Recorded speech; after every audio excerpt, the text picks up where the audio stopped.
This is Bear With Us podcast. Well, can we add girl? I mean, we aren't all manly like you. Okay. How's this? This is Bear With Us, girl. No. More like girl, like a glitter bear. This is Bear With Us, girl. Perfect. This is Bear With Us, girl, where we stir the honey pot with hot topics, body issues, the adult industry, Fashion, news, pop culture, pup culture, and more. From the bear perspective. For and by the community. I can barely stand it. Get it? You're unbearable.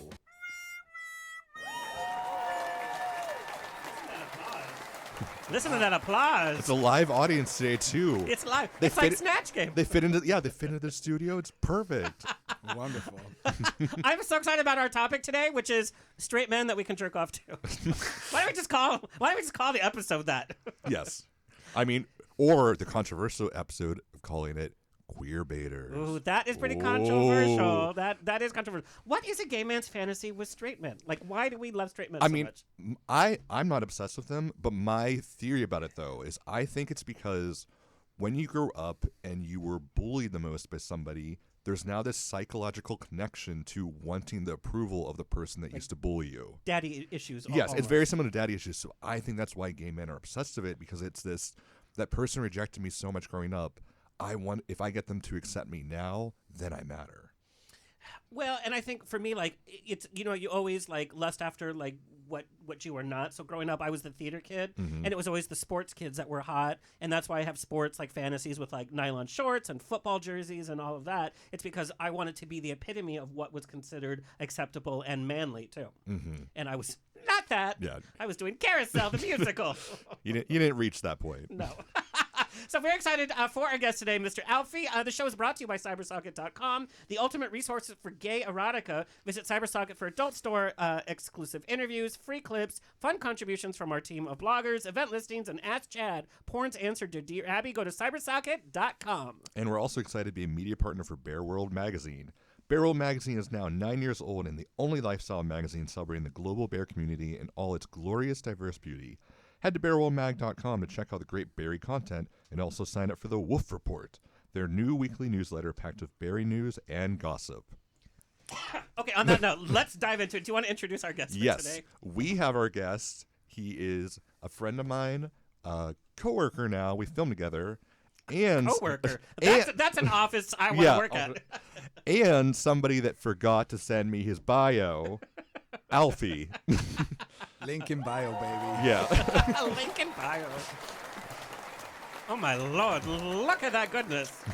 And I have to say, sometimes when you see an influencer or somebody that you are a fan of on OnlyFans or whatnot, you meet them in person, it's like, that's not really matching up with my fantasy, whatever. But meeting Alfie in person, it's like even more. Boop, boop. I need to renew my subscription.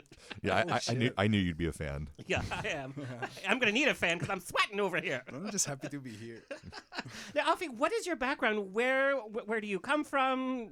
Okay, so I'm coming from Eastern Europe, specifically from Hungary. We do have a border with Ukraine. Not a good place to be right now. Definitely. Anyways, it was never a good place to be. It sucks.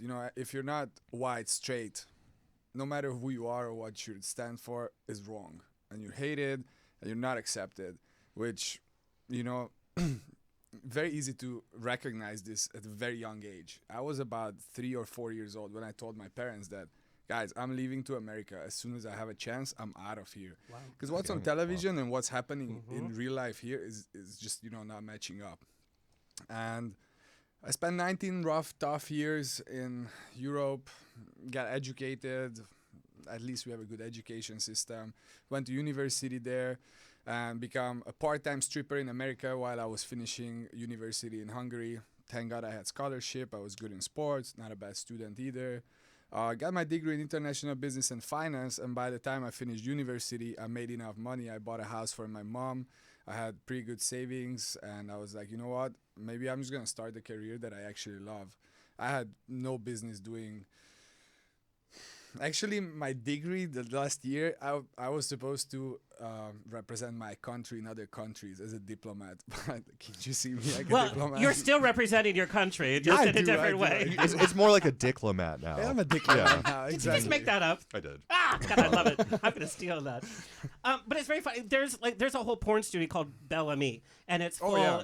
It's very, very popular. And these beautiful boys, like it's like you guys are made in a factory or something. It's impossibly hot boys. But there's also this. It's not like a sexual identity that we have here. Like you do any type of gay stuff or gay porn, then you're gay. It's like in a box. But I know a lot of the Bellamy actors are not gay the way that we would interpret it, that they lead straight lives, and it's just for them it's a way to make income. Is that how kind of like sexuality came onto your lap? It's just like, did you really enjoy the sexuality part of being a stripper, or kind of alluding to that, or was it just about tips? Well, let's go back roughly 12 years in time. In 2009, June 3rd, I arrived to Florida in the summer. It's really hot. Actually, there was sort of a crisis in America. Unemployment was super high. I came with my little work-study visa, and I quickly had to find a place to support myself after my first $1,000 was over. And I bumped into this lady at the gym. She was an older lady from Switzerland who introduced me to a stripper, and this stripper dude took me to 2 spots. He's like, bro, I'll be honest with you, I'll take you to 2 clubs, you decide which one you want. So we showed up in Fort Lauderdale at La Bear on a Friday night, I think. No, it was a Wednesday night, like 9 p.m. Dead empty club. There's nobody there. I walk in, there's like one stripper dude on stage and about a 60-year-old lady in the very back of the club, like a completely pitch dark club. I'm like, I just don't see how people make money here. Dollar is dollar, but there was no dollar there. And he was like, well, I have an alternative. This is where I work. I'm like, okay, let's check it out. He's like, oh, it's a little different, this club. There's a lot of dudes there. I'm like, okay, let's go. So we arrived to Boardwalk in Fort Lauderdale, the world famous Boardwalk. Of course. God damn. So I walk in, and at first they didn't want to let me in because I wasn't 21 yet. And I told them, like, I want to work. And they were like, oh, work? Yeah, 18 plus, you're good to go. Thank God it was audition that night, and I won, got like lots of tips on stage, lots of tips. Like $100 was like holy shit for me at the time. And I also won $100 for winning the competition. It was $50 bar tab and $50 cash. That's so cute. I walked out of the club with about $180 in my pocket, and I was the happiest kid ever. Feeling like a baller. Yeah. I feel like a baller, and the vibe was insane. The club, The music was probably great. gay clubs have the best music. Everyone knows. story. Also, they have the hottest chick, but this chick only had chicks with dicks. Haven't we all had a chick with a dick? Well, anyways, the funny part is, I passed this interview or whatever audition. Not just passed it, but won. And then they were like, yeah, Friday, 5 p.m., show up. Manager will fill out the paperwork and you can get started. Ooh, Friday, 5 p.m. You know what kind of people are in a strip club at 5 p.m.? Me. It's like happy hour, right? Like, definitely an older crowd. Yeah. And I'm just like, walking around in my underwear. I'm like, what am I supposed to do here? And my English was pretty all right. I had a language degree, and actually a business language degree, but I wasn't that fluent. So I'm like, you know what? I'm just going to like walk around, check on the guys that has like stacks of $1 bills on their table, see what I can get for it. And then, I get into it. I'm like, okay, I guess this is how it's going to go. Like, I'm going to get gay molested and I'll be happy with the dollars in my pants. Like, no big deal. So you didn't have any kind of weird feelings like, oh, it's guy, and you didn't have any like questions about your masculinity or any fear of the gay community? I didn't have any fear inside of me. The rules were pretty simple. You have to wear your underwear. In the very beginning, I wasn't even aware that there's lap dances going on in the back room. It was literally, the first week I was just walking around and trying to collect $1 tips. Literally just walking around asking for money. Like, Yeah, like literally, Please, like, sir. hey, you want to touch my dick? Thank you. I do the same thing, but nobody pays me. Okay, so I don't know if you want to bring this up or... there's this whole kind of discussion about gay for pay or queer baiting, like you said it at the top. It's a very hot topic for the community because it's a thought. I guess it's almost like the same kind of energy that like a gay actor should be picked to play a gay character in a Hollywood movie or whatnot. It's like, Well, shouldn't we be celebrating our own community? And why are we paying gay men to flirt with us when it's all about money? Isn't that demeaning to us as a gay culture? Well, I want to tell you something funny. So since I've filmed with you, I've gotten messages now of people accusing me of being a queer baiter. Sure thing, baby. You're so hot. You're too hot to be even straight or gay. But people are literally now, they're like, so you've been lying about being gay this whole time. And I'm like, that's a long con. That's a long con I've been working on since I was like 13. People get our community. Well, we know that there's keyboard warriors that are going to get upset about everything. But there are people that feel very threatened about you doing even that. Remember when Arad did Men.com's first bisexual scene? It's with my friend Sylvia Sage. They got so much pushback, so much hate. He got hate, and Men.com had to pull the clip because so many people were so angry that, number one, they were showing bisexual porn on Men.com, and they were so angry that a big idolized porn star like Arad was fooling around with a woman. There was so much hate. It wasn't even dislike. It wasn't like, I'm not going to watch it. It was violent kind of speech. Why do you think that is? I mean, I think it's also a little bit of what you said about the keyboard warrior. And there is, like, when it comes to, like, the queer baiting, is some right to it in that there are some people that literally do take advantage of it. Because, like, I have met some straight guys who do the queer baiting on OnlyFans that are also off camera, very homophobic, like, will say some of the nastiest shit. Like, I filmed with a guy before, I won't say his name, but after we filmed and, like, we had just done sex and oral, he like made a comment being like, just let you know, like, no homo. And I was like, you don't get to say that. Like, if you make profit off of us, you don't get to say like the F word. You don't get to say things like no homo. Those are the ones I have an issue with. Just being gay for pay, that's just working. You know what I mean? So it's like this, there's like a hard gray area, and that's where people tend to get mad because it's not defined. So for one person, it's considered like you were taking advantage. For another person, they're like, you're just doing a job. You don't think it's demeaning to the community to kind of pander towards us and take our money with no... I do, but my issue, and this is what I get mad about, is at the end of the day, it's the customer who gets to control it. Just like our last episode when we talked about Kardashians, they'll go away if you stop talking about. You can't get mad at queer baiting and then also be the customer who's also turned on by it. Like, I make videos with straight guys because I have customers that love it. I'm not personally into straight guys. There are a lot of customers that are. So I'll stop doing it if you guys stop jerking off to it. Okay, well, I mean, let's just have a real conversation about this. Well, and what are your thoughts and feelings on being called a queer baiter? You know, my thoughts and feelings about it, even back in my stripper days, there were queer baiters in the club. Like, same thing, straight guys acting and telling customers that they are gay. Mm-hmm. And, that they were faking and it. I was just like, that's really bad. Yeah, that is bad. I'm not saying it's good or bad. I'm like, I don't think they monetize more because I could tell, like, these dudes, they just couldn't wait to find a straight dick that they can play with, you know? And, like, have their own, like, what if you can get a straight dick hard? Wow, what an accomplishment, right? Huh, maybe he's a little gay, huh? Maybe he enjoyed it. And you know what I'm saying? That people always try to use labels, put everyone in categories. I think it's all about energy. And when I say energy, sexual energy, it's either you have it or you don't. And I don't give a fuck if I have to turn up for a guy or a girl. If we have a bond and if we have some chemistry, sure thing I can find beauty in everyone. And, you know, again, like putting everyone in categories and label, I think it takes time. It does take time to fool around. Like, just looking at myself, goddamn, first time I started jacking off, I was like jerking off for lesbian porn. Damn, I haven't looked at that in 25 years. It just doesn't do nothing for me anymore.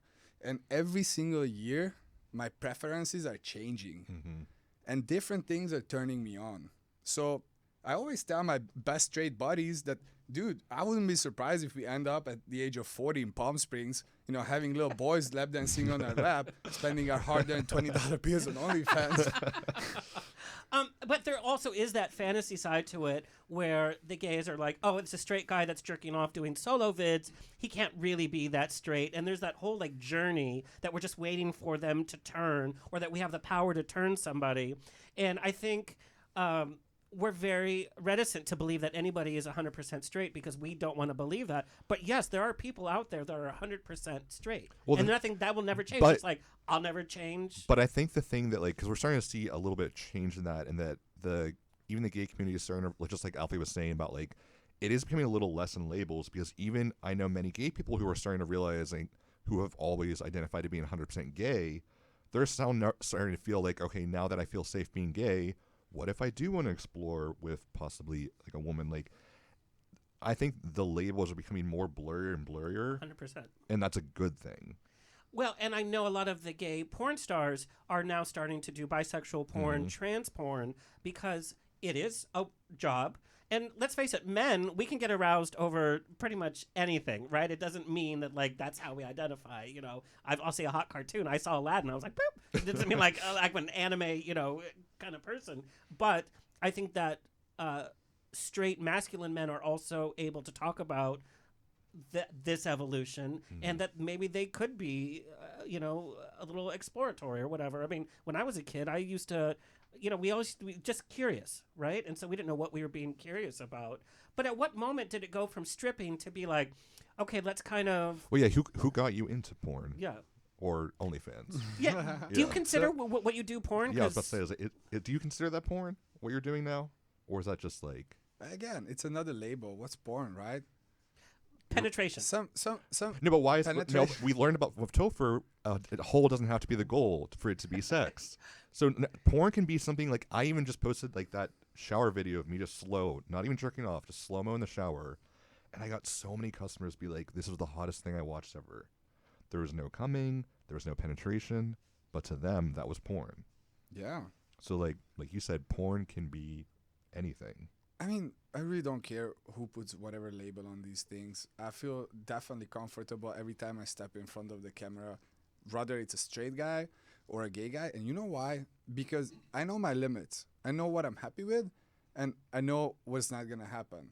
And I think it's always very clear. However, it's super fucking sexy when you're shooting with a gay guy. I'm sorry I called you gay guy. Like, yeah, like we're using labels here. Yeah. So when you're shooting with a gay guy, literally the last video that we did where we were coming and I came first. Oh, what a champ. I always like stock bar raised me wow. I can jerk off in 5 minutes anywhere, anytime. No matter if I just came 5 minutes ago. So anyways, I came and then I was just like chilling down, looking at the other two guys trying to come, straight guy, gay guy.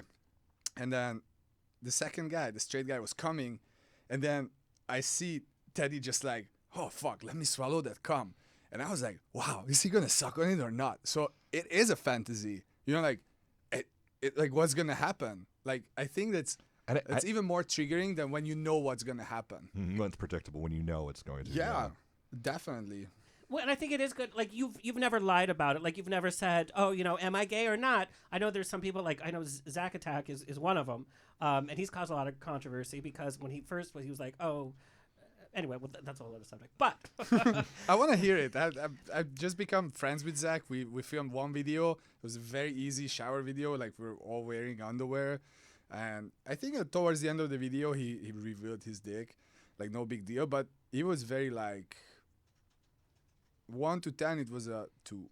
You know, like very chill. So I don't know who that is. What was the controversy? I mean, because he has a very nice ass. Like, that's what put him on. But the controversy is when he first started, it was this question is he or isn't he? And that he would just flash his cheek and then charge like $30 a month. And that he was playing with people in Instagram messages or whatnot, just like a big tease and continuing that tease in a really kind of not nice way. And then certain videos came out where he was doing a little bit more, and it was like, was he or wasn't he? But it had this kind of negative energy. And to I think your brand, because I did my research, I watched your stuff. It's never that you kind of hide the fact that you're straight identifying for now, or that's kind of what you're doing. It's never that you're maliciously kind of teasing us along just for our money. You're providing a product, a performance, if you will. You're putting out that brand of the straight guy that'll jerk off next to another guy. You're selling that fantasy rather than just trying to get our money by doing this. Do you know what I mean? There's like a different energy and motivation behind it. Yeah, also I do feel like as the Papa Crew we evolved, it's all literally like straight guys experiment. And then we're like fucking best friends. Like some of these fuckers, I sleep in the same bed with them if we travel, or you know, like I wake up, this fucker is cuddling me, you know, and nothing is wrong about it. No one ever questions nothing because we're all very aware of who we are. So let's say we get together 4 guys, and it's like, okay, let's record something sexy, and then we all get like smoke some weed, hit the bong, get high, and first we don't even worry about making content. We're just like, let's just start vibing and like feeling up each other and like have a good mood going. And once we get the good mood, we can make some decent videos where people can look at us like, it's very questionable. What are these guys doing? And like naked man laying around bed, you know, jerking off, coming, this, that. So what is the Papa Crew, and like what idea sparked you to put together the Papa Crew? I don't know. I just started using this word papa. Everyone was a papa to me. That's like, you know, you're a papa for sure. Look at you, like, Papa bear. all buff, hairy, manly. And I just started my venture on OnlyFans, started making really good money. And I was definitely there to spread the word. I made a lot of money by referring people. And by referring people, I wasn't just like, you know, I'm going to refer you and then you do your job. I have these people. I made their content. I'm a photographer. Yes. And I did everything for these fuckers, and every single person who joined make really, really good money. Well, I also have, I think, a good eye for talent, and these guys are all exceptional, beautiful guys. They all have different limits, whether what they show online or what they're comfortable doing. And trust me, these fuckers have like, you wouldn't even guess what's their real limit in life, you know? And they don't talk about it. They have their limit online, and then in real life, it's like whatever the fuck. No. The one thing I will note, I want to say this because I wanted to bring it up. From working with many straight guys now, I have noticed that straight guys compared to gay guys, straight guys are way better at supporting each other in their industry.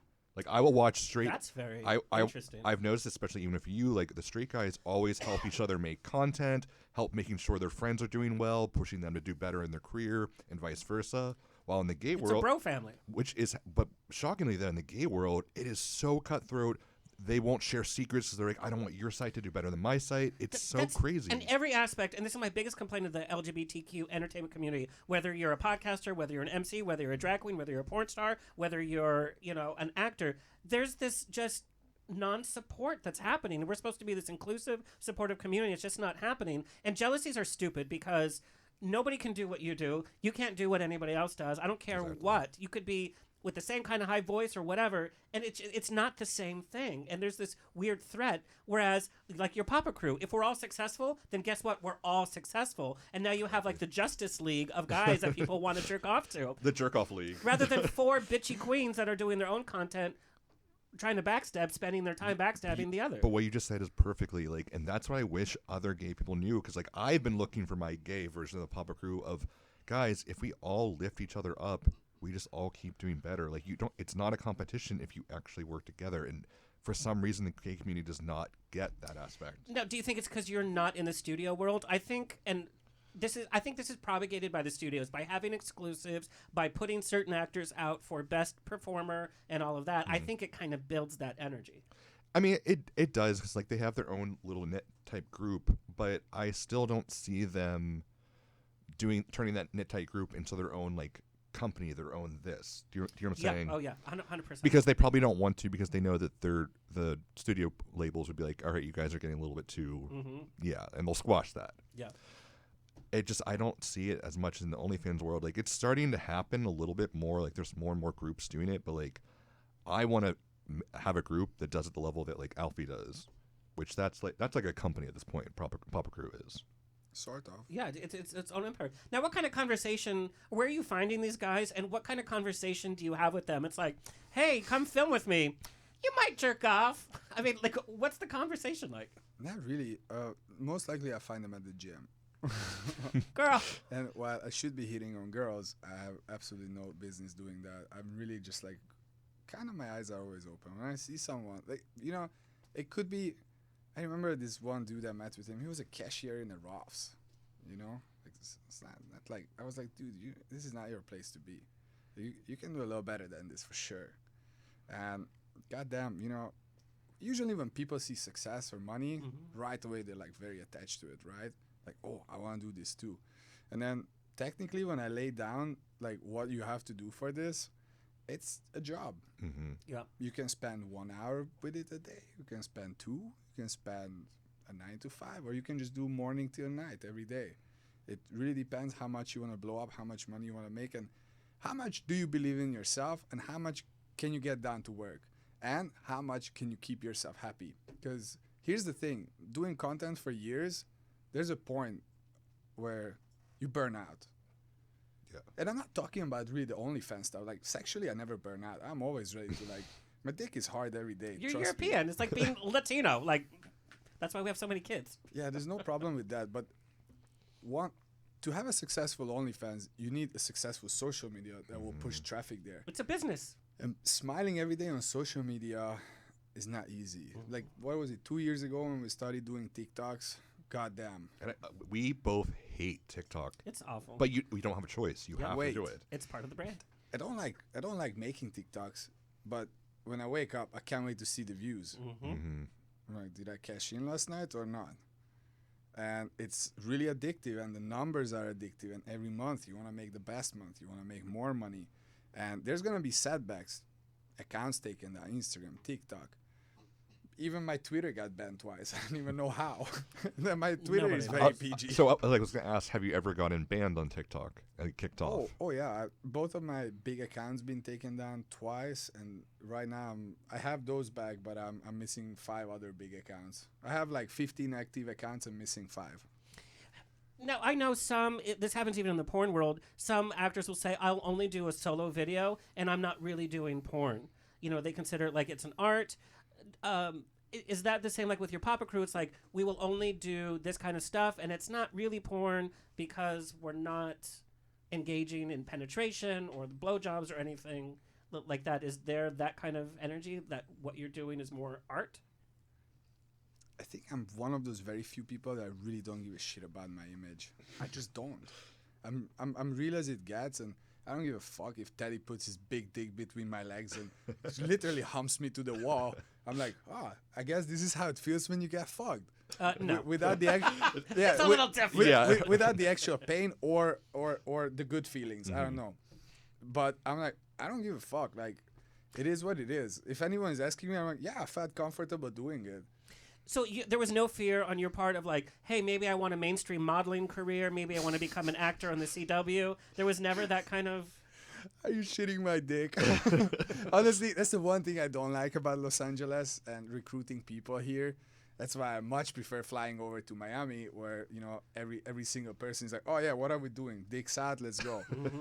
Here in Los Angeles, a lot of people have these double standards where they 100%. believe in their fucking career that they're not pushing whatsoever. Everyone needs money. And, you know, I'm like, if you're a real talent, it doesn't matter what the fuck you do. You're going to end up where you're supposed to be. Oh, that's a very good point. There's some LGBTQ actors and musicians that have said OnlyFans is for trash. It's like, oh, they're doing an OnlyFans now. And now, after COVID, after not getting booked or anything, now they've started OnlyFans, but they've done it artistically. And it's so hypocritical, and it's so damaging to our community and the sex worker industry as well. It's building the stigma where it doesn't exist because we're all watching porn. And, you know, OnlyFans is not some awful thing that you resort to. It's a way to build your business. It's not like a last resort. Not everybody can do OnlyFans at all. So what would you do if you pretend like you never were going to ever do OnlyFans? If you had a completely random different career, what would you have done? I think I would be a barber. Just stick with the guys. That's what I do anyways. Like, I cut most of these guys' hair, beard. I clearly find, like, joy. Like, it's very meditative for me to do that. Would I make a living? Probably not. I don't know. No, I could see you having like this brand of, you know, there's like Daddy's Barbershop or something like that, where it's like, you know, the cool guy place to go to. Papa's Crew would be a cute barbershop name, actually. Yes. Yeah. You better trademark that real fast. That also sounds like a barbershop quartet. But you know what? It could be like a hot barbershop where the guys are like shirtless, almost like a Hooters, but with hair cutting. But you don't want to be shirtless while getting your hair cut, because then you get all the hair on you. Yeah, but if I'm getting my hair cut and there's like a nipple that is like... I don't know about that. I also don't want scissors around nipples. I think you should do it. No, I have to say, how has this affected your personal love and dating life? Fucked up. Completely fucked up. Well, see, and I want to hear about that because I can imagine. I'm not gonna lie. Like, actually, when I think the time I started OnlyFans, I was single. God damn, it's the best thing in life, you know? I mean, I had girls in and out every day. Yeah. I always have a big camera in my hand, and I was using it for them, but I was like, you know what? This time we're gonna like do both ways. So I had these chicks taking pictures of me, and they were super hot. Like, when you're actually having sex with someone and you grab a big camera and take pictures, it looks awesome. Wait, but that is not romantic. That's not how you build a relationship. Is let's bring a camera out while we're trying to have intimate sex. No. So here's the thing. Like, fast forward, I met with my ex-wife, and she asked me about it. So what is this link on your Instagram? And I was like, well, you know, it kind of pays for my rent. So I'm naked online, and people pay for a monthly subscription fee for it. She was like, but do you have to do this? Like, you got so much potential. Like, you're an amazing photographer. You're doing so well. I'm like, honestly, do you like that we don't pay rent? She was like, yeah. I'm like, okay, cool. So that was the conversation. And she never really bothered with it. But she was one of those people that, like, she was also a little older than me. She's 43 right now. And her mindset is a little different than mine. It's a different generation of sexuality. A different generation. She's a very, very, very classy woman. And I was even like shocked that she even talks to me. You know, like it was like the biggest core of my life. And for her, even jerking off was like, that's porn. That's. I hope you're not doing that. I'm like, wait. I'm like, I worked at Stock Bar for fuck knows 7 years, 6-7 years, where they were broadcasting online every single night that I'm jerking and making my dick hard behind the scenes, and then come out on the stage with my rocking big boner and fuck around for 3-4 minutes. And I was like, honestly, it's a little too late. Like, there's no way going back, right? Mm-hmm. And to your point, guess who's paying dinner for dinner tonight, you know? Yeah. And here's the thing. I was just like Teddy. I was like, OnlyFans, like, it's cool. Like, actually, I love being naked, so I'm like, it's a cool platform to like share myself with the world. But I wasn't really taking it seriously. I was just focusing on my photography career all the way till the pandemic hit. And I remember J-Hop, my Viking papa, was a client of mine, and I looked at his page. I'm like, bro, you're pulling 30 G's with like fucking underwear pictures? I'm like, you serious right now? I'm like, okay, I'm like, I better start focusing on this shit. And the goal was for me, like, I'm going to hit 30K. And right into the pandemic, it happened pretty fast. And I was like, okay, I guess this is it. So, like, let's say you were to go on a date now. Do you bring it up on the first, second, third date? Do you also have to disclose that, hey, sometimes I'm jerking off with guys? I think people, by the time they meet with me, they already know everything about me. Like, my life is an open book. It really is. Now, do you regret that at all? Do you ever think, God, I wish I could just focus on a relationship that doesn't have all this kind of baggage? I mean, now because you're young and the money's coming in, but as you get older, do you think, like, God, you know, I don't have somebody. I don't have a family. I don't have the picket fence. And I have 2 doggies. Which is better than a family. Trust, I know that. But nah, not really. I'm a very open-minded guy, and I had difficulties in my life. I've had open relationships. I had, you know, like closed mindset, old school fashioned relationships. And at the end of the day, you're a man. You want to get laid. And your eyes are wandering day and night. Your fantasy goes everywhere. Like, I'm one of those sick motherfuckers that every time I have sex with someone, that's a physical thing, but my brain is somewhere else. It's either me fucking someone else or someone else is fucking this person. But it's interesting. It's never like a straight shot. Like, barely ever. When was the last time that you had sex that it was just about you and that other person? You weren't thinking about filming. You weren't thinking about anything else, but you were in that moment. Had to be something fucking random. Like, I remember once in Miami, I was on an escalator, and this chick was coming the other way and just said something to me. And I went after her. I brought her in the restroom, and I fucked her right there. This happens in the straight world? At first, I thought you were going to say as she came down the escalator and you were going up, you somehow entered her while she was going and then exited. No. Can't pop an instant boner like that. But you know, like when a girl is giving you a sign, I'm like, I'm right on it. I didn't know that happened in the street. Yeah, me neither. I know it happens. Like a gay guy's like, you could be at a club and like people will just go in the bathroom and fuck and come back and like still dance and all that. But I had no idea there was this kind of. But you know, also being a photographer, it happened with me multiple times that we're having a really good chemistry, and if she makes the move, I'm right there. And then my mind is already there, so that's why it's happening that I'm focusing on that subject. I love hooking up with photographers. Fuck yeah. I love it. But it's becoming a problem with the industry. I have many photographers that do a lot of great high-end pictures with guys or whatever, but now with the Me Too movement and all that, it's becoming very dicey because you never know how a model's going to come back. You never know it's going to bite you in the ass because of sexual harassment. It's a real thing. Some people have fun doing it, but some people can use it on both sides. A model can say, hey, they didn't put my pictures on the cover of this and that. I'm going to go after them this way. It's very dangerous. You gotta be careful. Just to add to this subject, I never really had a problem with that. I think people always trust me. I'm a trustworthy person. Never fucked over no one. But it's not always about you. It's about the other person that wants to get something from you or trap you. One time I had like a setback that made me think. I remember I put this young girl. She was probably like 21. Super hot chick, already full of naked pictures. And usually I used to find these talents from the internet. And I just told them like, hey, I think those pictures belong to another site and you should charge for that.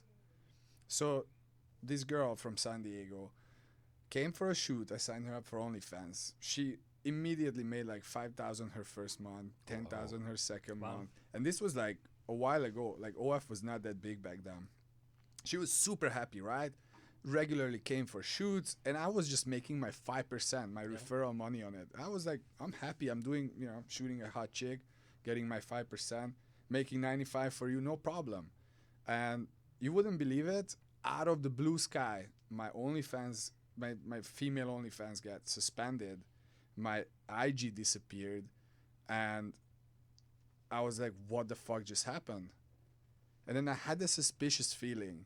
Because this girl changed her name, blogged me everywhere. I'm like, I reached out to her. Oh, she quit and she wanted to erase the history. Yes, exactly. This is what happens. Young girls meet with a boy that doesn't like that. Oh, she's like, and she was not doing nothing besides being naked. And she already had like so much and pictures. It's already of out her. there. Whatever you put on the internet, even for a day, it's out there. And I just asked her, I'm like, did you report my OnlyFans and my TikTok or whatever Instagram? And she was like, yes, I did. And I'm like, why you didn't ask me? Like, you would have easily. I know you would have taken it down. Yeah. Absolutely. Like, and here's the thing. Once you already put out something, does it matter? It's already out there. Yeah, but taking it down, I take it down in a second. You're like, it doesn't matter because it's already somebody screenshot it, somebody leaked it. She made money off of it. You made money off of it. Like it's a done deal, and it comes from a weird place of shame. And we all send naked pictures of ourselves to everybody. That's so it's so hypocritical. And plus, your pictures are art. I mean, I've seen your work. It's beautiful. Here's the thing about art, and like, it's a shame right now that I do feel like I'm not an artist anymore. I'm just a content creator. One, I'm not shooting girls. That's like my fantasy. This is what I'm really into.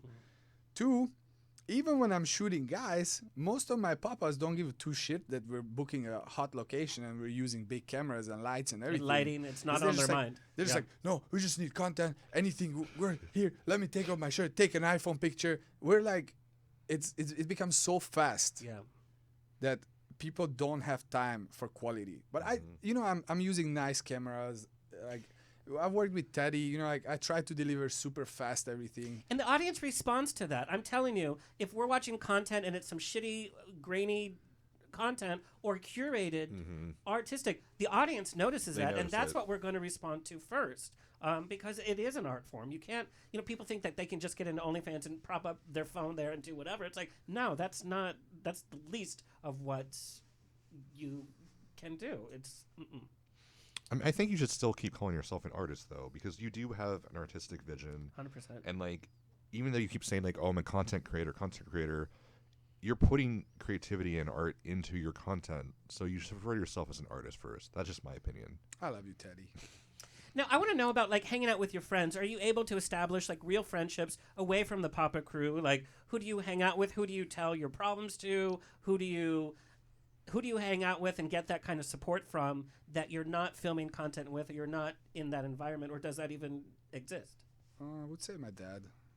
He really not just listens to me, but like really giving me pointers in life. That how was he feeling at this age? I do look like my dad a lot, like hairy. What's his phone number?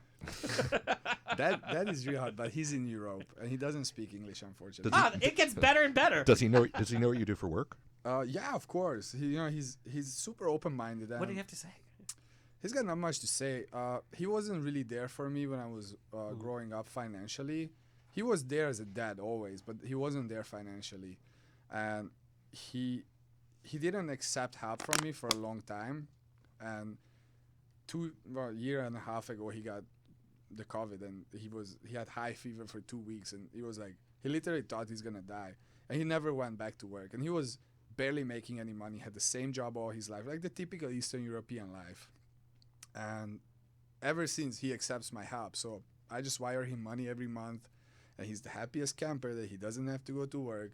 He knows exactly what I'm doing. He thinks it's fucking amazing.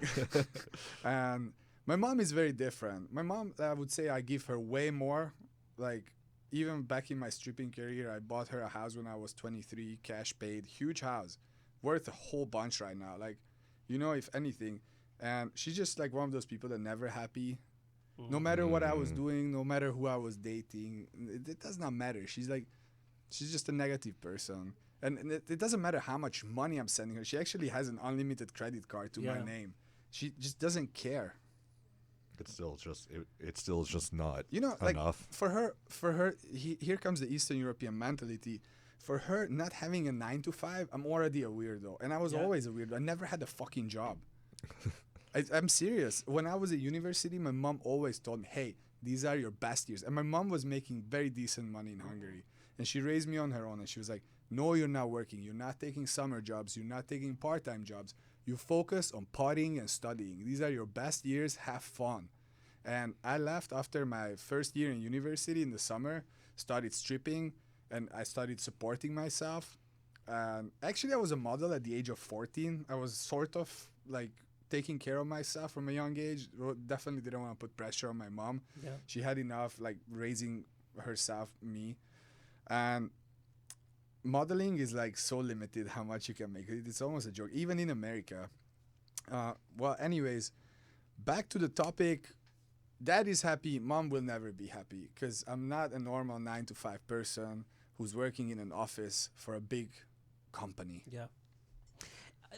That kind of energy also exists in the Latin culture, where like we have older women in the family that are just never happy no matter what they're given, and it's like you have to fit a very certain idea or rules, but it often comes from love. It's like they're just so concerned and scared for you, that you're not doing the safe way. They don't understand art. They don't understand anything. It's a very interesting energy. I think that's cultural. And sometimes it's the people that surrounds you. Like in Europe, even if you have a tattoo, like that borderline, it's kind of nice because your hair is covering it.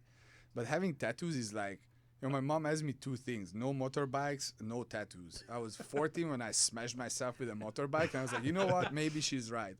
And she was here for Christmas, and all my friends are hat-to-toe tattooed guys. Like, literally everyone. She was freaking out. You should have seen her face when she was looking. Oh, does she think of them as like they're dangerous, like they're a criminal? Or yeah. They're violent. They're violent. Yeah. Yeah, like probably from jail. Like, no. I don't think every single person I know that has tattoos is like the sweetest person alive. Plus, it's also a fantasy. We love our straight guys with tattoos because you're like a bad guy, but most bad guys are nice. I love that we've had this conversation because queerbaiting is such a hot topic, and I feel my way. There's certain OnlyFans that I will follow, and then there comes a certain point where it's like they're just pandering, and it makes me angry, even though I've subscribed to them and I'll enjoy it. Yeah, but it's nice having this open conversation and knowing the other side of that and your feelings towards the community and your feelings towards sexuality. Now, I have kind of a hot topic question. We are in a very difficult position and have been for the last administration with the LGBTQ community. We've been through a lot. We've been persecuted. Now laws are changing to take rights away from our community. You, as an influencer that does get income from the gay community, do you feel obligated to stick up for gay rights? Do you feel obligated to get involved or to speak out against homophobia and things like that? Do you think that's your obligation? 100% sure. 90% of my friends in real life are gay. I feel like I've been raised by the gay community because I came to this country not knowing nothing. Yeah. And literally all my friends were from the club and nobody was straight, guess what? And I've learned great taste from gay people, heard nothing but smart moves, smart things in life. Majority of them, double income, no kids, super successful people. So I do stand up for them anytime. Oh, okay. I just because I like to cause shit. I know people have come from another country and they've been very welcomed and supported by the gay community. I'm wondering if you didn't look a certain way, if that would have been that kind of same support or that kind of same energy, or that if you would have had success if you didn't look the way that you looked. Probably not. Yeah. So even though we are very supportive, we are very selective who we are supportive. That's very true. But that's also that's the human race. True. I mean, it's what I respond to. I mean, I'm just saying that's. But I feel like this is my card. This is what I have to play. Yeah. Yeah. I love this conversation. Alfie, do you want to tell everybody where they can find and follow you? I don't want you guys to follow me. Follow Teddy. You'll find me. It's right up there, Alfie Cinematic. Yes. Oh, thank you guys. And I love your Twitter because you're such a tease, but like a fun tease. It's like, oh, I almost see it. Okay. But your content is fire. I love it. It's sexy. I don't think it panders. It fulfills what it promises. Mm-hmm. And you certainly get everything that you want from it. All right. And you can find me on Instagram at Mr. Teddy Bear Gurrrl. And you can find me on Instagram, Alexander, at AlexanderIsOnAir. And that's another episode. Send us an email. We will answer your question. We love your comments. Send us an email at bearwithusgurrrl@gmail.com. That's 3 R's. And show us some love. We are growing the podcast. Rate, subscribe. And everything is at bearwithusgurrrl.com. Any other final comments to our audience? Anything you want to end on? This was so amazing, guys. Seriously, it's so much fun. Thank you so much. You should start doing your podcast here. Yeah. I should, right? The Papa Crew podcast? Are you kidding me? Papa Crew podcast. Would you join me for that? I'll produce it, girl. I'll be on set. I'll be on set early. He actually will. I'm serious. Yeah, no, I'll be like, yeah. Mm-hmm, mm-hmm. And Alfie, I have to thank you for wearing white sweatpants. And no underwear. Yeah. Always. I saw that instantly. It's like, ow, it poked me in the eye. Until next time, we will see you on Bear With Us, Girl. Bye. Ciao, guys. That has been another episode of Bear With Us, Girl, presented by Bear World Magazine and Cybersocket.com. Please take a moment to like, subscribe, comment, rate, all the love and support you can give, guys. Questions, comments, and suggestions? Email us at bearwithusgurrl, 3 R's, @gmail.com. Until next time, embrace the fur. Grrrl.